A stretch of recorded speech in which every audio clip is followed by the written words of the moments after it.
안녕하세요. 저는 기후변화, 정책 데이터 과학이라는 세 가지 주제로 다루는 저희가 이제 공모전에 나갔던 그 자료인데 그것들을 제가 뭐 팀으로 나왔습니다. 그래서 팀으로 원준이도 있고 팀으로 네 명이 나왔었는데 제가 발표자, 제가 팀장을 맡았고 아마 허락을 받고 지금 리뷰를 해드리려고 가져왔습니다.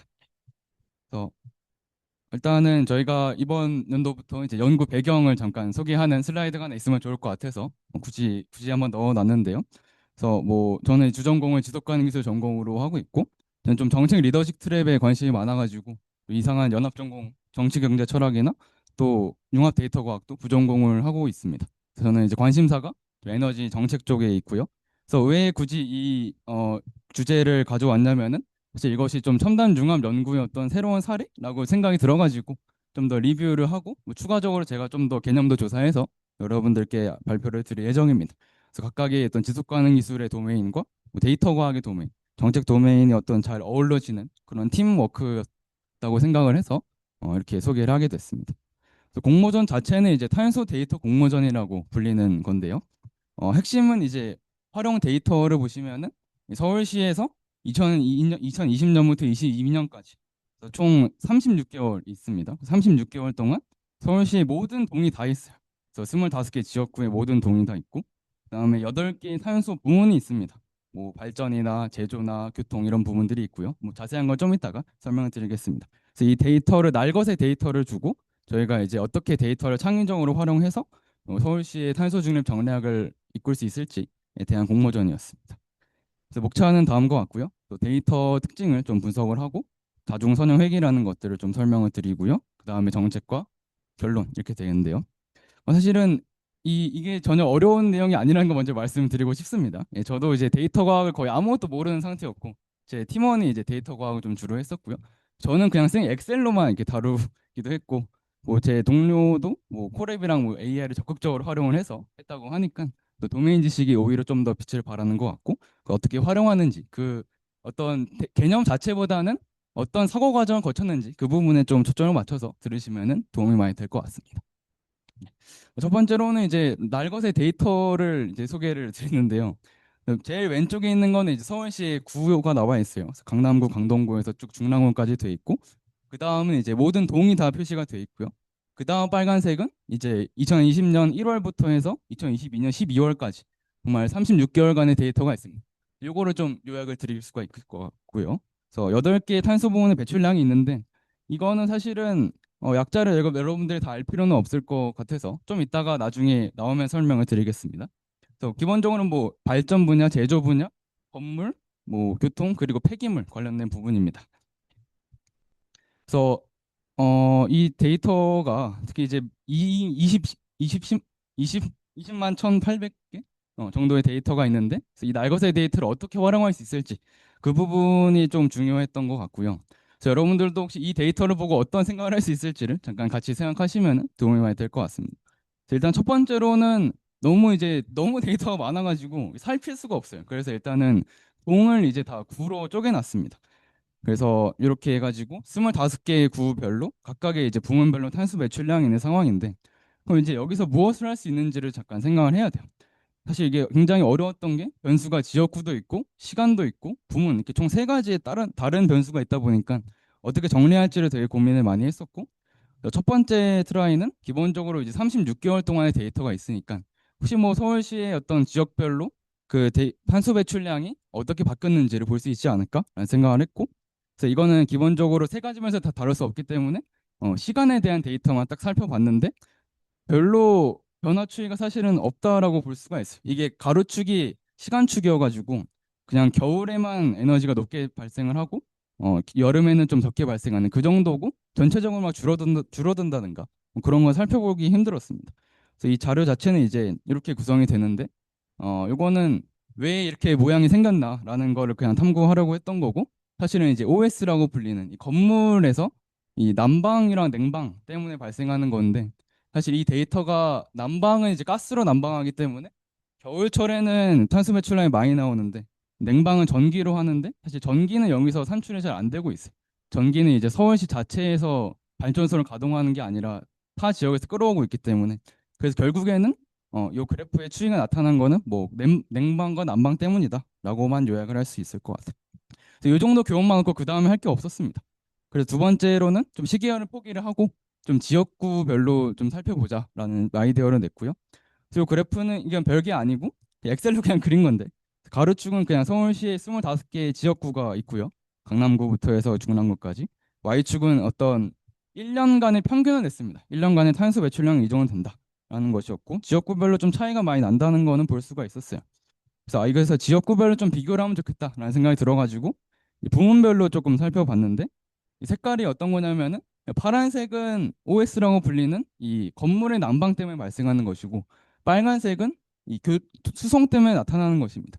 그래서 전체적으로 보면은 요 마포구를 제외하고는 대부분이 거의 90% 이상의 탄소 배출이 이 OS 건물 그리고 교통에서 발생한다라는 걸 볼 수가 있었어요. 이 시각화를 통해서.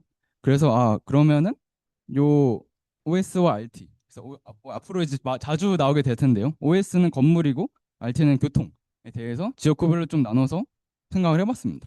그래서 여기서 무엇을 할 수 있는가에 대한 답변은 그래서 OS와 RT가 주범이기 때문에 지역구별로 어디선가 OS가 많이 나오는 데가 있고 RT가 많이 나오는 데가 있으니까 솔루션을 제공을 하자라는 생각을 했었습니다. 좀 말이 빠른데요. 예, 그래서 근데 사실 좀 근본적인 질문에 좀 맞닥뜨릴 수밖에 없었습니다. 결국엔 사실은 이 아마 정책 관련한 공모전을 하시면은 누구나 느끼는 건데 이미 어떻게 해야 되는지 방향성은 다 알고 있습니다. 저희가 특히 뭐 건물은 뭐 에너지 효율을 높이고 교통은 전기차 늘리고 이런 것밖에 없어요. 그래서 뭔가 도대체 어떤 창의적인 아이디어를 낼 수 있을까 이거에 대해서 저희가 고민을 많이 했었고 또 일반적인 그냥 수직적인 어떤 너네들은 건물을 무조건 뭐 에너지 효율을 어떻게 몇 등급 이상 달성하고 이렇게 좀 어, 엄격한 지침을 내리는 것 외에도 뭔가 다른 방법이 있지 않을까라는 생각을 했습니다. 그래서 최종적인 아이디어로는 이 지역구별로 경쟁하는 시스템을 만들자라는 것이었고요. 그 비교 지표로서 이제 데이터를 활용하자라는 거였는데 이 방식의 장점은 조금 나중에 3장에서 이야기를 하겠고요. 어쨌든 저희가 목표로 삼은 것은 이 OS와 RT라는 데이터는 그대로 있는데 그러면 탄소 감축을 얼마나 효율적으로 할 수 있는지에 대한 지표를 만들자라는 것이 저희의 목표였습니다. 그래서 OS 그 건물과 관련된 요인으로는 뭐 총 면적, 뭐 인구수, 노후주택수 이런 것들이 있을 거고 뭐 RT 관련한 것도 인구수 같은 지표들이 있는데 왜 이것을 설명하냐면은 예를 들어서 이제 건물 배출량이 큰 강남구 같이 이제 제일 왼쪽에 있는 강남구와 건물 배출량이 압도적으로 큰데 만약에 인구수 대비 OS 배출량이 그렇게 크지 않다면은 그 구는 나름대로 효율적으로 배출을 하고 있는 거죠. 만약에 절대량으로 비교를 하게 되면 좀 불공평한 것이 있으니까 얼마나 효율적으로 배출하고 있는지를 이렇게 뭔가 지표를 만들 수 있지 않을까라는 생각을 했습니다. 그래서 여기서의 한 가지 문제는 이게 지표가 인구수가 하나가 아니라는 거죠. 그래서 인구수도 있고 뭐 OS 같은 것도 보시면은 총 면적도 있고 총 생산, 뭐 GDP 같은 개념도 있고 노후주택 수도 있고 여러 가지 이런 변수들이 섞여 있습니다. 그래서 이 부분을 어떻게 사실은 또 사회과학이라는 분야가 뭐 예를 들어서 인구가 1,000만 명이 있다고 해서 반드시 어떤 특정한 탄소 배출량이 나오는 게 아니기 때문에 그 부분에 대해서는 데이터 과학의 영역으로 좀 넘겨보자라는 생각을 할 수가 있었습니다. 그래서 그 다음에 이제 저희의 목표가 되는데요. 결국에는 얼마나 효율적으로 탄소 배출을 하는지 그 비교할 수 있는 지표를 제작하는 것이 목표였고 기본적인 방법은 이렇게 2010년부터 13년간의 탄소 배출량 그리고 13년간의 인구수, 뭐 총생산, 건축 건축물수 이런 것들을 다 학습시켜가지고 탄소 배출량을 예측할 수 있는 모델을 제작하는 것이었습니다. 그래서 이게 무슨 뜻이냐면은 13년 동안의 이 값을 이제 회귀 모델 하나 만들어가지고 2023년에 뭐 강남구의 인구수와 노후주택 수와 이런 것들을 다 집어넣었을 때 최적의 이상적인 수준의 탄소 배출량을 산출할 수 있는 그 식을 찾아낸다라는 것이었고 그래서 만약에 이제 그 이상적인 값과 실제 배출량을 비교했을 때 이 구가 얼마나 잘하고 있는지를 살펴볼 수 있다라는 것이었습니다. 사실 이것을 회귀 모델을 하기 위해서 사실은 간단하게 좀 개념을 짚고 넘어갈 게 좀 있어야 될 것 같아서 제가 학술 세미나 보다 보니까 약간의 조금 개념들이 들어갈 수는 있는데요. 잠깐 빠르게 설명을 하겠습니다. 단순 선형회귀는 아마 통계학을 들으셨으면은 얼추 좀 알고 있는 내용이라서 빠르게 넘어갈 텐데요. 기본적으로 이 여러 가지의 점들이 있을 때 하나의 직선으로 설명하고자 하는 것이 단순 선형회귀 모델이죠. 그래서 이것을 하기 위해서는 이제 최소 제곱법이라는 걸 사용을 해서 각 점과 이 우리가 원하는 직선 사이에 요 수평 거리, 수직 거리, 요 거리를 최소로 하는 그 값을 찾아가지고 그거는 이제 미분을 통해서 결국에는 언제 가장 요 점과 직선 사이의 거리가 최소화되는지 그 순간을 그 나타내는 그 알파와 베타 그 기울기와 절편값을 찾아내는 것이 이 단순 선형 회귀 모델이라고 할 수가 있습니다. 요식 자체를 설명할 건 아니어가지고 저희 목표는 이제 수식을 다 설명하는 게 아니라 어떻게 요 선형 회귀를 저희 공모전에 활용할 수 있을지를 설명하는 것이기 때문에 아마 요 부분은 자세한 것은 나중에 질문 시간에 해주셔도 좋을 것 같고 결국에는 이 최적의 기울기 값을 계산을 통해 찾아낼 수 있다라는 부분입니다. 두 번째로 이제 다항회귀 모델인데 이것도 아마 저희가 보통의 통계학 시간에서는 1차 함수만 다뤘다면은 이런 점들이 있을 때 이것을 가장 잘 설명할 수 있는 어떤 2차 항이나 뭐 4차 항 같은 것도 생각을 해볼 수가 있죠. 그래서 이런 것들에 대한 자세한 계산식은 이제 선형 대수학이기 때문에 다 스킵을 했고요. 결국에는 최소 제곱법으로 같은 방식으로 1차뿐만이 아니라 2차, 4차, 3차에서도 요 적절한 이 식을 구할 수가 있다라는 정도로 소개를 할 수가 있습니다. 그 다음에 다중선형 회귀인데요.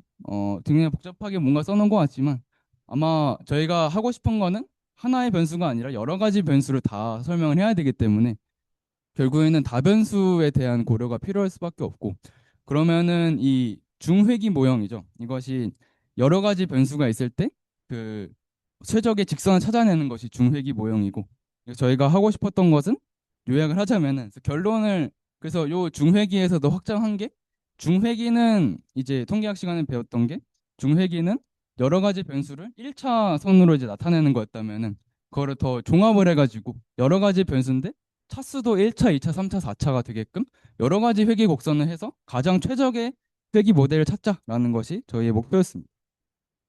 그래서 자세한 뭐 수학적 개념들은 아마 나 다음에 배우실 수 있을 것 같아서 넘어가고 그래도 한 가지 중요한 개념 하나 잡고 싶어서 소개를 드리는데 이 정규화라는 게 있습니다. 회귀 모델에서. 그래서 어떤 모델을 사용해서 어떤 통계적 기법을 사용해서 회귀 모형의 설명력을 극대화할 수 있을까라는 부분에 대한 내용입니다.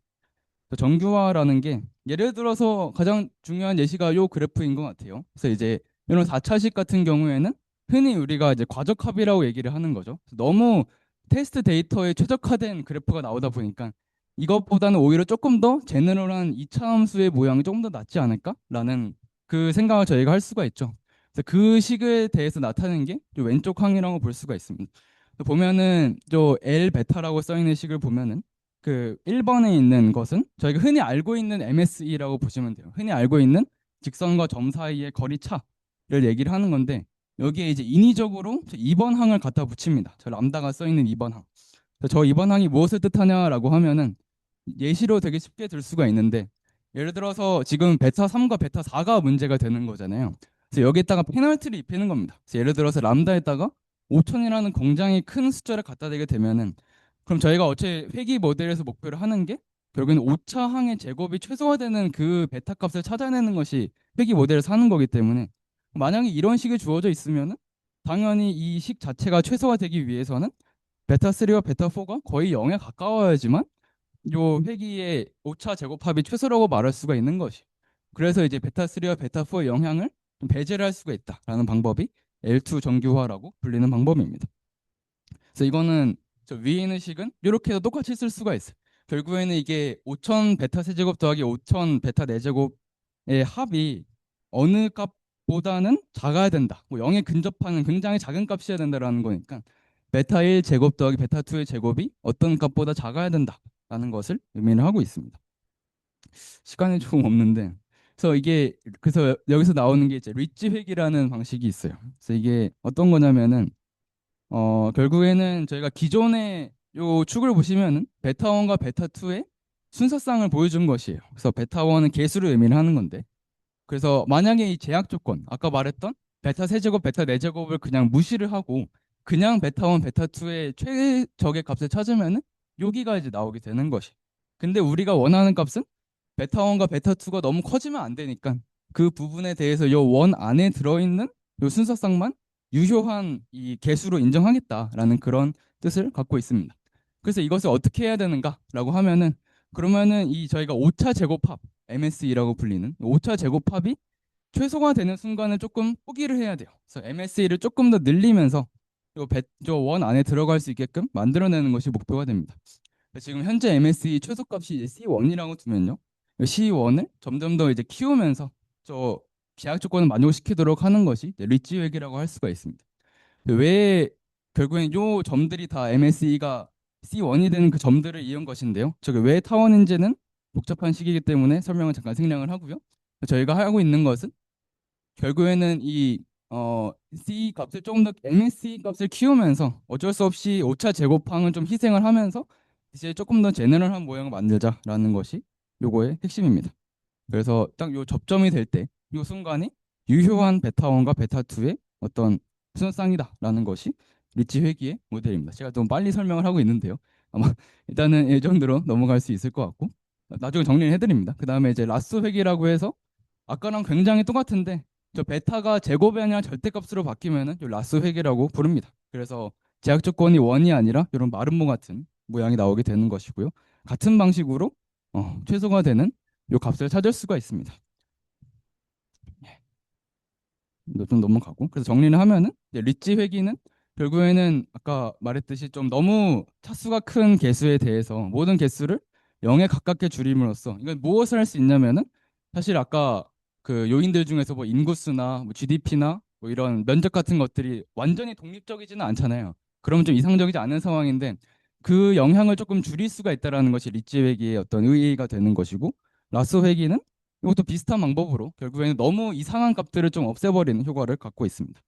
그래서 처음으로 돌아가서 결국에 효율성 지표를 만든다라는 건데 요인이 너무 많으니까 단순 선형이 아니라 다중 회귀가 필요하고 우리는 여러 가지 모델을 원하기 때문에 다항 회귀 모형을 저희가 1, 2, 3, 4차에 대해서 최적화를 시켜봤고 다만 또 너무 이제 과적한 문제를 해결하기 위해서 정규화라는 기법을 사용했다라고 할 수가 있습니다. 그래서 뭐 이런 식으로 뭐 적용을 했고 그래서 이제 결과입니다. 드디어 OS 모델은 결국에는 R 스퀘어라는 것이 이제 회귀 직선의 어떤 설명령을 얘기를 하는 건데 R 스퀘어가 가장 높게 나온 건 사실은 이제 리치 라쏘라기보다는 그냥 3차 모델에서 R 스퀘어가 가장 높게 나왔습니다. 그래서 요거는 사실 알스케가 0.5면 좀 낮은 거라고 볼 수도 있는데 아마 사회과학 계열에서는 0.5 정도면 그래도 나쁘지는 않은 수치라고 하더라고요. 그래서 이렇게 결과를 냈고 왜냐하면 사실 굳이 리치와 라스를 쓰지 않아도 이미 변수 가까이 설명력이 높은 상태였기 때문에 굳이 저걸 썼을 때 MSE가 너무 올라가다 보니까 조금 안 좋았던 것 같고요. 그래서 RT 모델 교통에 대한 거는 사실은 이게 라쏘 회귀 모형이랑 제일 밑에 있는 거. 그 다음에 그냥 1차 단순 선형이랑 R스퀘어가 거의 비슷하게 나왔는데 이게 이것도 자세히 설명은 안 드리겠지만 차수가 높으면 사실은 아까 봤듯이 너무 꼬불꼬불해지면서 과적합이 생길 우려가 커요. 그래서 차라리 선택하는 것이 이제 1차 선형 회귀를 저희가 설명을 했습니다. 시간이 좀 없어서 빠르게 넘어가면 그래서 이거는 잠깐 빠르게 넘어갈 건데 그러면 사실은 혹시 딥러닝 모델은 어떤가? 아까는 그냥 선형 회계를 수식적으로 풀었다면 딥러닝을 해가지고 이렇게 뭐 액티베이션 함수랑 뭐 아담 해가지고 최적의 직선 찾으면 어떨까라고 했는데 이제 처음에 5년 기간은 R스퀘어 굉장히 높게 나왔지만 그 다음 10년 동안 해보니까 R스퀘어 0.177 이런 식으로 너무 작게 나와가지고 결국에는 요거는 배제를 할 예. 그래서 그 다음 결국엔 이렇게 해서 최적의 이 회귀 모형을 찾아낸 것이고요. 그래서 정책 제안에 대한 건데 빠르게 해야 되겠네요. 그래서 결국 저희가 그러니까 처음에 말했던 게 효율성을 지표 만들 수 있는 지표를 만들자라고 해서 감축 계수라는 것을 저희가 직접 만들었습니다. 그래서 이게 어떤 거냐면은 아까 말했듯이 회귀 모형이 있죠. 그래서 예를 들어 2023년에 관악구에 2023년이 다 끝나고 인구수와 뭐 총면적 이런 거 다 집어넣었습니다.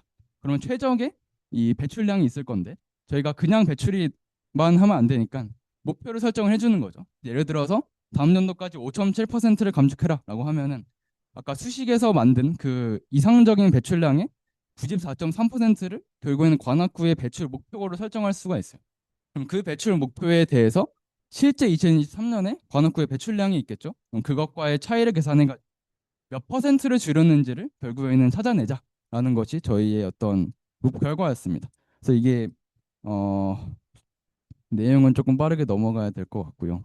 결국엔 이것이 어떻게 하는 거냐면은 이 감축한 비율이죠. 결국에는 강남구는 쉽게 감축하기 어려운데 예를 들어서 뭐 노원구는 잘할 수도 있으니까 배출 절대량만 보면은. 그래서 그거 말고 저희는 조금 더 효율성을 가미한 지표를 만들어서 몇 퍼센트를 감축했는지를 살펴보자라는 것이 목표였습니다. 그래서 지역구별로 좀 비교를 만들어 가지고 이렇게 뭐 1, 2, 3위에서는 뭐 예산의 몇 퍼센트를 증액시켜 준다는가, 뭐 40위는 1% 증액시켜 준다는가 이런 식으로 하고, 대신에 이제 그 목표를 미달성한 구에 대해서는 조금 이제 페널티를 주는 방식으로 저희가 진행하면 어떨까라는 생각이 들었습니다. 그래서 기대 효과인데요. 사실 이것은 자세히 설명은 측량을 해도 될 것 같은데, 결국에는 이게 왜 이 방식이 결국에는 좋은가에 대해서만 얘기를 해드리면은 결국에는 두 번째와 첫 번째 얘기인 것 같습니다. 저희가 절대적인 양이 아니라 어떤 상대적인 그 각 지역구의 어떤 조건에 맞는 최적의 이 효율적인 탄소 배출량을 측정했기 때문에 뭐 굉장히 명확한 지표이기도 하고 공평한 지표이기도 하고요. 그다음 저희가 처음에 왔던 그 근본적인 질문, 문제의식은 사실은 이미 탄소 감축에 대한 솔루션이 다 알려져 있기 때문에 거기서 저희가 일괄적으로 적용하는 것은 안 좋다라고 생각을 했고요.